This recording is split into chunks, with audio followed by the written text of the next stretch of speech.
sou a doutora Regina Cioff e quero fazer um convite a você. Cuidar da sua saúde. Para isso, se programe. Assista Saúde em Seu Lar todo sábado, 1h15 da tarde, pela TV Alterosa. Espero por você.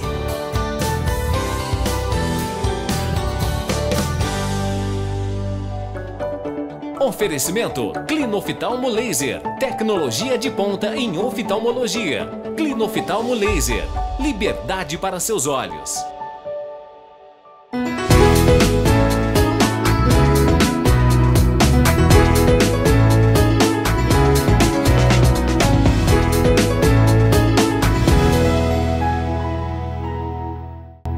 Olá, hoje vou falar com vocês sobre câncer de mama, que infelizmente ainda mata, segundo a Organização Mundial de Saúde, mais de 8 milhões de mulheres por ano.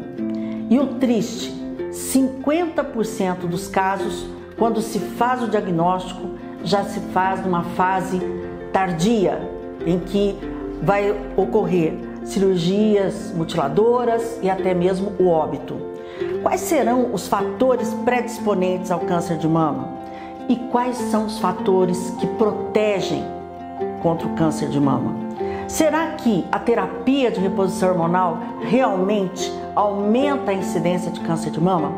Um assunto muito importante e eu convido vocês a continuarem conosco. Nós vamos para um intervalo rápido e já volto aqui com o Dr. Ricardo Layer falando sobre esse importante tema que infelizmente ainda causa tantas mortes às mulheres. Voltem um minutinho.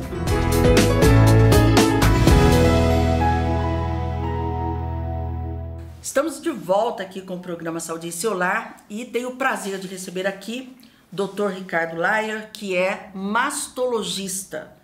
E vamos falar sobre câncer de mama, como vocês viram no editorial. Ricardo, mais uma vez, muito obrigado pela sua presença, né? E já vamos entrar diretamente no assunto. Câncer de mama, algo que ainda preocupa bastante, muitas mulheres ainda morrendo com câncer de mama. A que se deve isso? Se deve a diagnósticos que estão sendo feitos mais ou realmente está aumentando o número, Ricardo? Boa tarde, Regina. Boa tarde a todos os telespectadores do programa Saúde em Seu Lar. Prazer de estar aqui é todo meu. Muito obrigado pelo convite.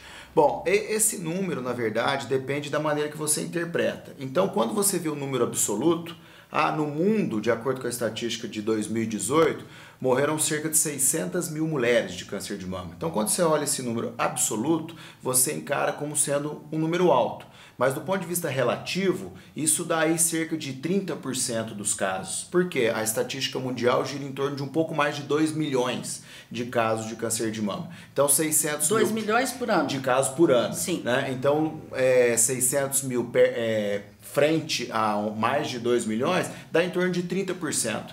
Né? Nos países desenvolvidos, por exemplo, nos Estados Unidos, a mortalidade gira em torno de 20%.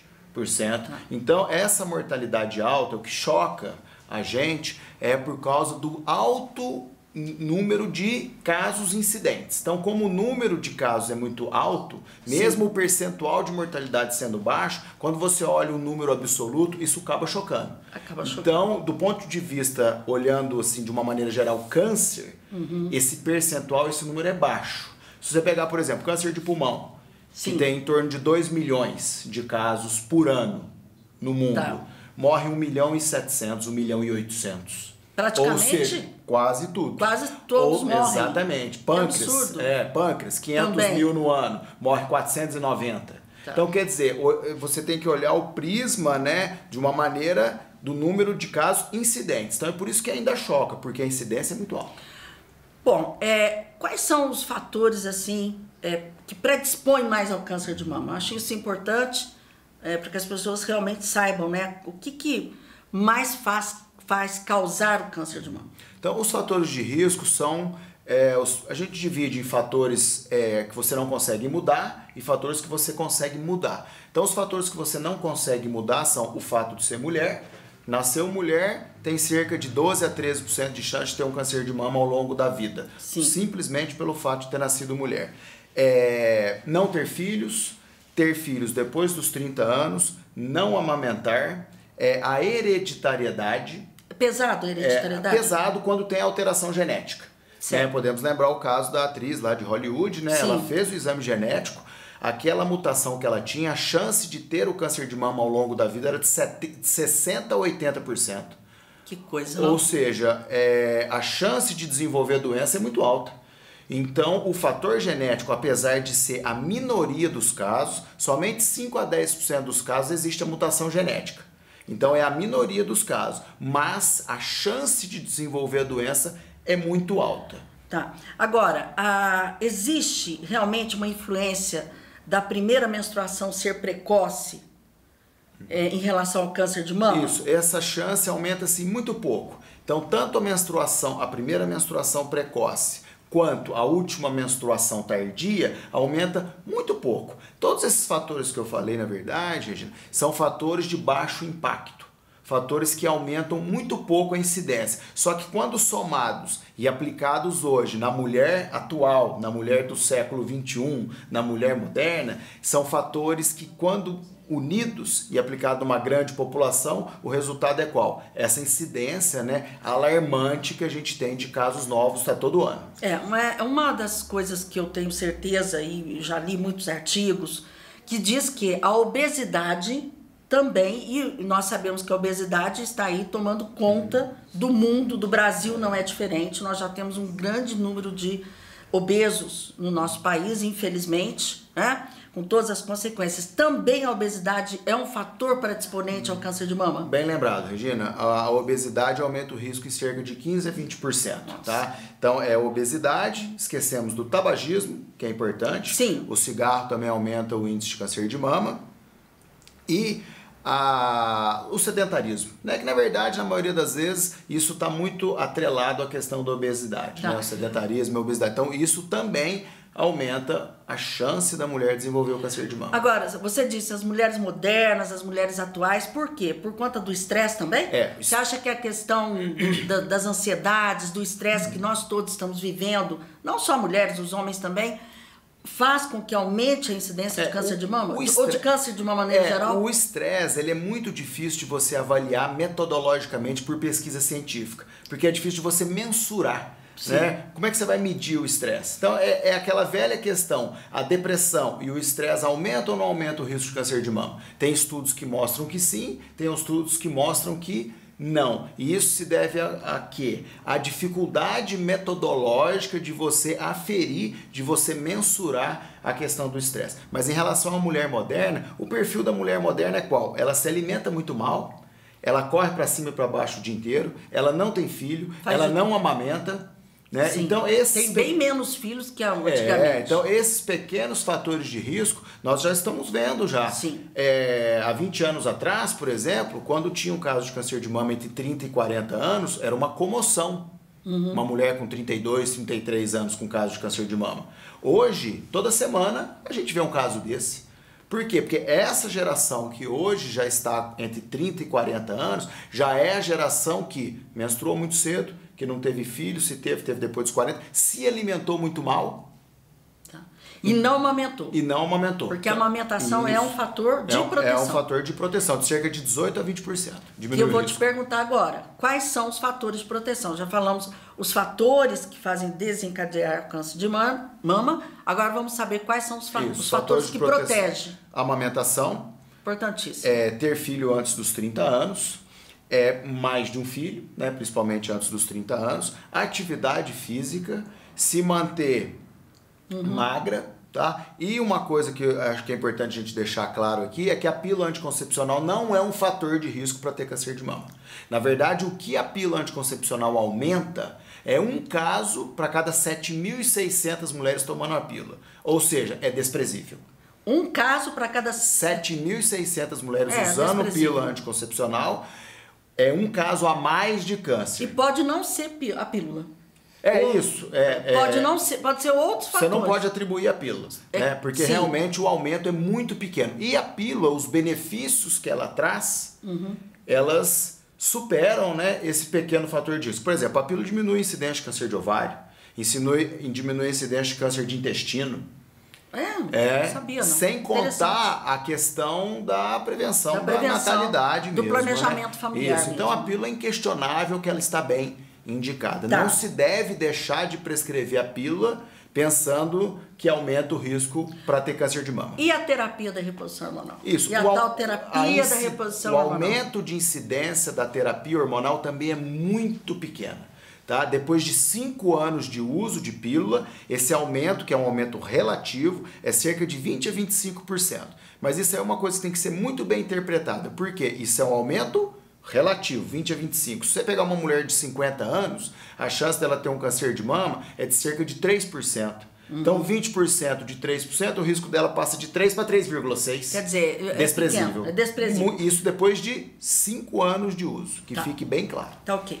Nós vamos fazer um intervalo aqui rapidinho, doutor Ricardo, e voltamos já com esse programa aqui pela TV Alterosa, programa Saúde em Seu Lar, de informação, educação, tudo sobre saúde. Não saia daí que eu volto em 1 minutinho.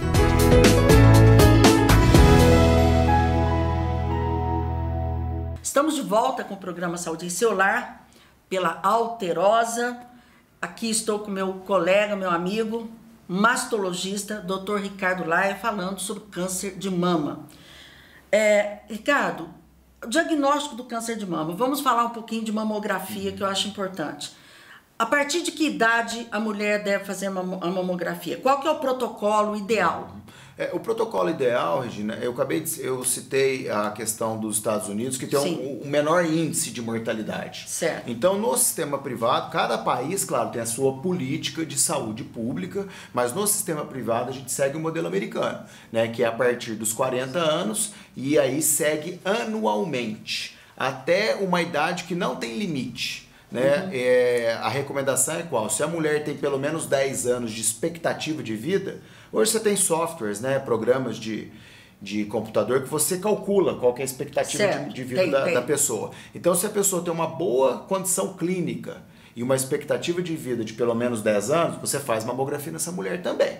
Por quê? Porque se você diagnosticar a doença precoce, fica tudo mais fácil de você tratar. Ao passo que, se a mulher tem uma condição clínica ruim, não adianta você fazer o diagnóstico precoce. Provavelmente, principalmente na idade mais avançada, as lesões tendem a ser mais indolentes, crescer mais lentamente. Não que seja sempre assim, mas a imensa maioria dos casos. Então ela vai embora por causa de outra coisa do que por causa do câncer de mama. Exatamente. Então por isso que a pessoa não tendo uma boa condição clínica, não está recomendado fazer o rastreamento com a mamografia. Tá. Agora, se a minha mãe teve câncer, a minha avó teve câncer, aí começa a se fazer antes ou também aos 40? Só se foi numa idade precoce. Tá. Então, quando tem um histórico familiar, normalmente essa pessoa que teve a doença, ela é referenciada para o médico geneticista. E o geneticista vai fazer o uso também de softwares para calcular o risco daquela pessoa. Certo. Então é claro que alguns casos mais assim, emblemáticos a gente sabe de cor. Então, por exemplo, teve uma parente de primeiro grau, por exemplo, a mãe, que teve o câncer de mama acima dos 50 anos de idade. Em média, o risco passa de 12% para cerca de 18%. Então não é um aumento significativo. Essa pessoa não tem nenhuma recomendação especial para ela. Agora, se tem mais de um caso de parente de primeiro grau, parente de primeiro grau é só mãe, irmã e filha. Tia é segundo grau, prima de primeiro grau, oncologicamente falando, é de segundo grau. Tá? Então, se tem mais de um parente de primeiro grau, ou mesmo que seja só um, mas que teve a doença numa idade mais precoce, está recomendado referenciar para o geneticista e ele vai fazer o cálculo. Tá. Se esse cálculo ultrapassar 20 a 25%, de acordo com o protocolo americano, essa pessoa vai começar a rastrear a partir dos 25 anos com ressonância magnética e depois ressonância magnética e mamografia. Mamografia. Bom, importante que eu quero que você fale um pouquinho sobre a questão do autoexame. Como é que está essa questão? Ela é tão imprescindível assim? Ou mudou um pouco esse conceito? Esse conceito mudou um pouco aí nos 2, 3 anos para cá. Nos Estados Unidos, um pouco mais de tempo, né? Até porque lá tem mais mamógrafo, as pessoas têm mais acesso. Mas quando você institui um programa de rastreamento, né, um programa de prevenção, você olha duas coisas. Você olha a diminuição da mortalidade pela doença que é o caso do câncer, isso aí está muito claro. Né? As mulheres que fazem mamografia têm cerca de 20 a 30% de chance mais baixa de falecer da doença do que as mulheres que não fazem. Sim. Né? Então isso é muito bem sabido. Tá? E você olha o outro lado, que é o quê? Que é o falso positivo. O que é o falso positivo? O falso positivo é o exame acusar alguma coisa, e a hora que gera uma biópsia ou um outro exame, é falso, ou seja, o exame não é positivo, ela não tinha o câncer. Então essa é a discussão que existe em relação ao autoexame. Então, certo. Por enquanto, Regina, pela limitação que a gente tem no número de mamógrafos, tudo, ainda se recomenda fazer o autoexame, tá? Mas assim, é importante que fique claro que essa recomendação é muito questionada, tá? Por quê? Por causa do falso positivo. O autoexame de mama, ele não é fácil.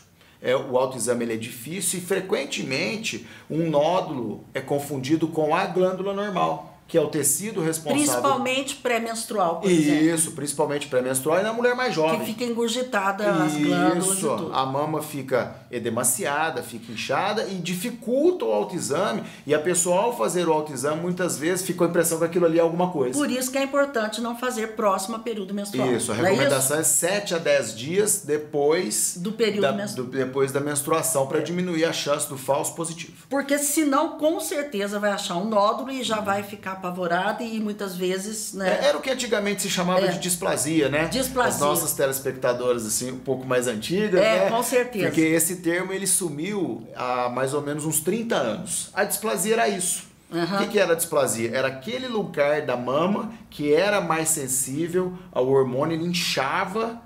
E aí, como aquele local era mais sensível, e naquela época não se tinha um sistema tão desenvolvido de imagem, e também não tinha tanto conhecimento, muitas mulheres foram operadas por displasia. Certo, Né? sem necessidade. Aí, sem necessidade. Você mandava para o laboratório, a descrição, eu tive a oportunidade de ver alguns casos, né? Então, a descrição do anátomo patológico, que é o resultado da biópsia, vinha típico do quê? Num tecido mamário normal. Tá. Bom, ultrassom substitui mamografia? Não, de jeito nenhum, de né? De jeito nenhum. O único exame... É importante as mulheres, muitas mulheres falam, antigamente, mais há um tempo atrás, se falava, não vou fazer porque dói muito. E hoje os aparelhos são super modernos, realmente é muito tranquilo. Não tranquilo. Substitui, né? Não substitui. O ultrassom é um complemento, basicamente, em duas situações. Quando a mulher tem a mama muito densa, que significa o quê? Ela tem mais glândula do que gordura. Porque a mama é composta por glândula e gordura. Então, quando a mama é muito densa, ou seja, a glândula é muito concentrada, a mamografia tem uma queda de sensibilidade, principalmente para enxergar nódulo. Então, a sensibilidade da mamografia cai de 90% para cerca de 75%. Quando você adiciona o ultrassom, você eleva essa sensibilidade de novo. Mas é importante saber que o ultrassom, como regra geral, ele enxerga bem nódulo e cisto. As outras lesões, o ultrassom tem dificuldade para enxergar. E aí eu já queria te perguntar, Ricardo, muitas pessoas pensam que somente nódulo, somente o câncer, ele aparece como nódulo, e não é, né? Não é. Por exemplo, cita alguns exemplos de câncer de mama que não é nódulo. Que é nódulo, isso. É aí que a mamografia é tão importante, né? Porque a mamografia, além de ver a imensa maioria dos nódulos malignos, ela também vê microcalcificações, que é uma manifestação do câncer também, e principalmente no caso da microcalcificação agrupada e pleomórfica, pode ser uma manifestação do pré-câncer. Ou seja, você consegue pegar antes da lesão ser maligna. Seria uma lesão pré-maligna. Mas a calcificação, algumas calcificações que a gente vê em mamografia é normal. Não, também. Normal. Por exemplo, de cada 10 mulheres que você faz mamografia, 9 tem calcificação. Então tem um critério bem definido, que são, primeiro, pequenas. Segundo, agrupadas, ou seja, mais de 5 em 1 centímetro quadrado. E terceiro, o formato delas. São formatos diferentes, que a gente fala que é pleomórfica. Mesmo assim, vai ser câncer ou pré-câncer? Não, mas está indicado a biópsia. Está indicado a biópsia. Então, microcalcificação, distorção de arquitetura, assimetria focal, todas essas manifestações podem ser manifestações de câncer. O câncer vai se manifestar como nódulo, claro, na maioria das vezes, 60% a 70% das vezes, mas se manifesta também de outras secreção, maneiras. Né? Derrame papilar. Secreção, né? Pelo mamilo. Também não é sempre que vai ser câncer, né? Também vai olhar as características do derrame. Uniductal, ou seja, sai por um único buraquinho. Unilateral, só numa mama. Sai principalmente com sangue. Espontâneo e contínuo, Dependendo da idade da mulher, pode ser câncer entre 10% a 25%. Mesmo assim, na maioria das vezes, com todas essas características, não vai ser câncer também. Não vai ser câncer, ok. Bom, em relação ao diagnóstico precoce, eu queria que você falasse um pouquinho, nós estamos quase no final do programa, a importância para evitar cirurgias mutiladoras, até mesmo a morte, né?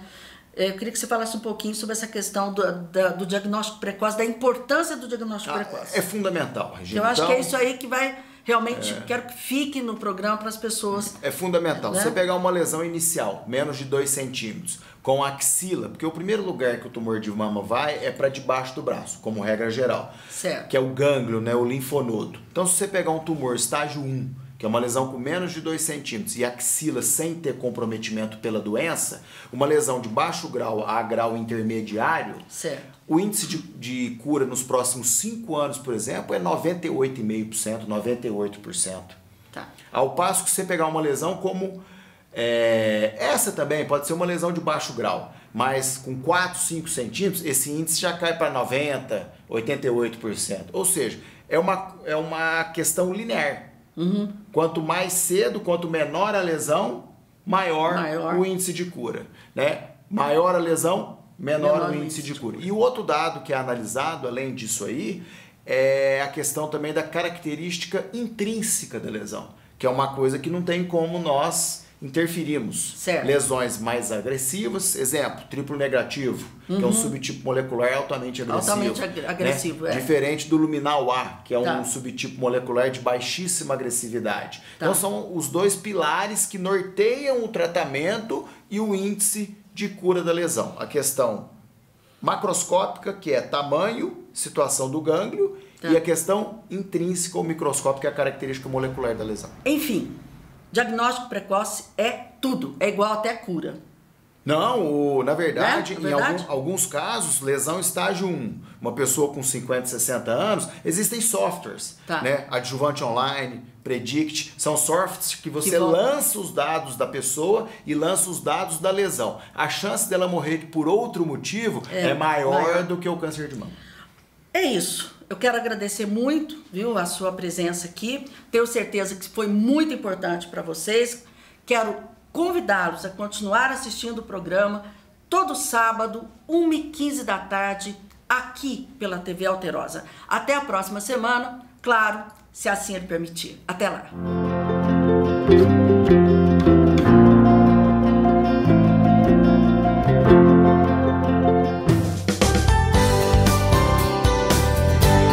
Olá, sou a doutora Regina Cioff, diretora e apresentadora do programa Saúde em Seu Lar. Estou aqui para fazer um convite a você. Venha ser parceiro do Saúde em Seu Lar e juntos fazermos a diferença na vida das pessoas. Entre em contato, está aqui na sua tela. Um abraço.